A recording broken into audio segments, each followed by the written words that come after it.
The Assembly will hear now an address by Her Excellency Giorgia Meloni, President of the Council of Ministers of the Republic of Italy.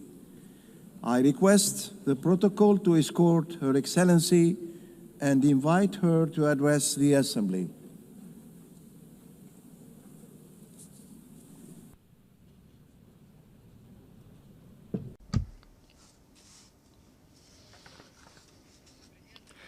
President Baerbock, Secretary General Guterres, fellow delegates, ladies and gentlemen.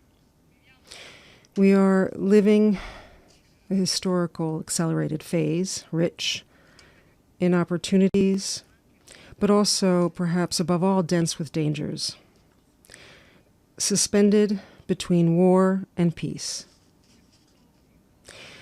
According to the Global Peace Index 2024, there are currently 56 armed conflicts ongoing in the world, the highest number since the Second World War. We live in a world profoundly different from the one in which the United Nations was founded when, in 1945, 51 nations, today nearly all of the nations of the world, decided to come together to found an international organization whose main purpose was to prevent war. The question we must ask ourselves 80 years later, while looking around us, is, have we succeeded? The answer you all know, because it lies in the headlines, and it is merciless. Peace, dialogue, diplomacy seem no longer able to persuade or to prevail. The use of force prevails on far too many occasions, and the scenario before us is that which Pope Francis described with unique effectiveness, a third world war, fought piecemeal. Obviously, among the major conflicts underway is, of course, the large-scale war of aggression by the Russian Federation against Ukraine. 3.5 years ago, on February 24th, 2022, Moscow decided to attack Kyiv. And I believe not enough reflection has been given to the consequences of that choice, to a point I consider fundamental. The Russian Federation, a permanent member of the Security Council, deliberately trampled on Article 2 of the UN Charter, violating the integrity and political independence of another sovereign state, with the aim of annexing its territory. And still today, it shows no willingness to seriously accept any invitation to sit at the peace table. This deep wound, inflicted on international law, as could be foreseen, unleashed destabilizing effects far beyond the borders in which that war is taking place. The conflict in Ukraine has rekindled and set off several other crises. Meanwhile, the United Nations has become even more divided. It is no coincidence that Hamas took advantage of the weakening of this architecture to launch on October 7th, 2023, its attack against Israel. The ferocity and brutality of that attack, the hunt for unarmed civilians, prompted Israel to a reaction that was at first legitimate, because every state and every people has the right to defend itself. But the response to aggression must always respect the principle of proportionality. This applies to individuals and all the more so to states. And Israel has exceeded that limit with a large-scale war disproportionately involving the Palestinian civilian population. And it is in crossing this limit that the Jewish state has ended up violating humanitarian norms, causing a massacre among civilians. This choice, which Italy has repeatedly deemed unacceptable, will lead us to vote in favor of some of the sanctions proposed by the European Commission against Israel. But we do not side with those who heap all the blame for what is happening in Gaza on Israel, because it was Hamas that unleashed the war. It is Hamas that could end the suffering of Palestinians by immediately releasing all the hostages. It is Hamas that seems intent on thriving on the suffering of the people it claims to represent. Israel must free itself from the trap of this war.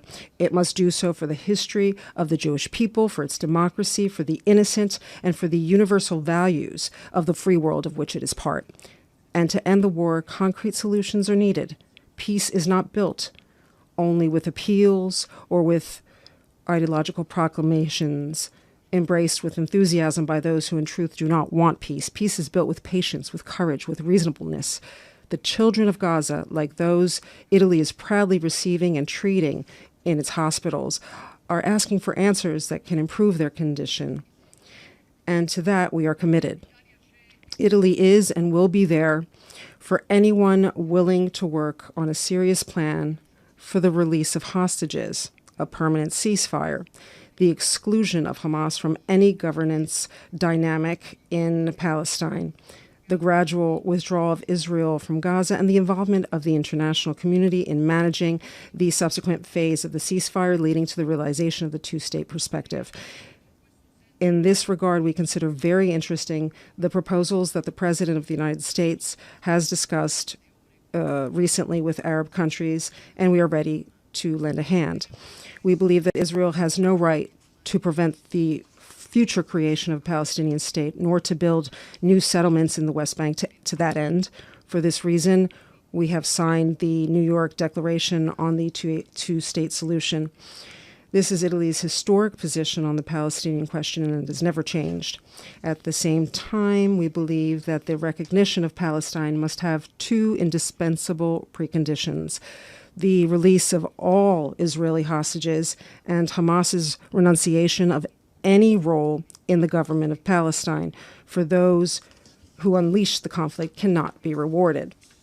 And thus we return to the starting point, the rules, the force of law. In Ukraine, in the Middle East, in every scenario where war dominates and reason seems lost. There's no escaping, colleagues, the most important question, which is the reason we're all here together today. Is the United Nations architecture we built 80 years ago up to task in the face of the challenges we are facing today? It is not. And multilateralism, dialogue, and diplomacy without institutions that function as they should are only empty words. We must recognize our limits. We must recognize that a profound reform of the United Nations is necessary and urgent, not an ideological reform, but a pragmatic, realistic one that respects the sovereignty of nations and opens to shared solutions. We need an agile, efficient institution able to respond quickly to crises, transparent in its mission and costs, capable of minimizing bureaucracy, waste, duplications. What we call the glass palace must be truly a house of glass. The reform Italy has in mind, starting with the Security Council, must respect the principles of equality, democracy, representativeness, and accountability.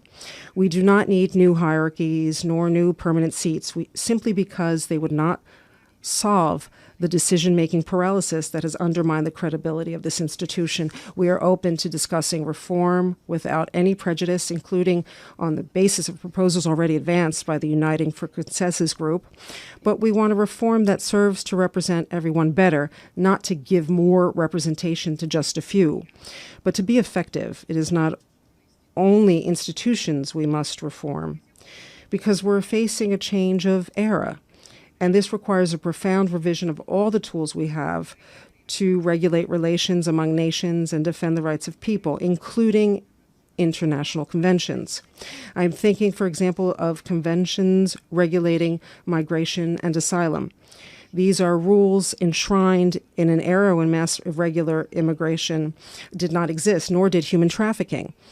Conventions that are no longer current and which, when interpreted ideologically and one-sidedly by politicized judiciaries, they end up trampling on the law instead of upholding it.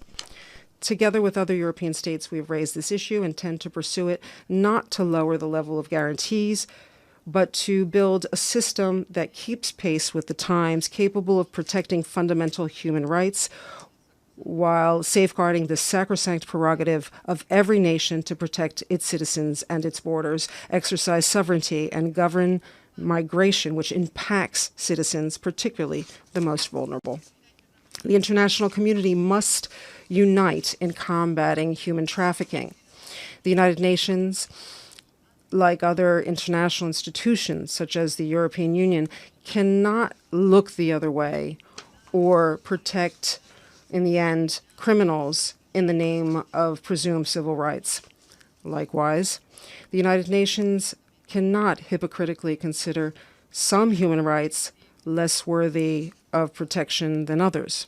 I'm thinking above all of the denied value of religious freedom and of the tens of millions of people worldwide, largely Christians, persecuted, massacred in the name of their faith.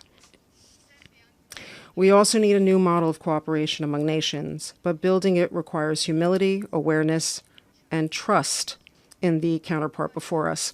Italy is seeking to do its part in this as well. Above all, with the Mattei Plan for Africa, in the last 3 years, we have launched our cooperation plan with Africa and extended its reach to 14 nations. We have built collaborations with the United Nations, the European Union and its Global Gateway, the G7, the African Union, and the African Development Bank, international financial institutions, as well as several bilateral partners such as the United Arab Emirates, whom I wish to thank.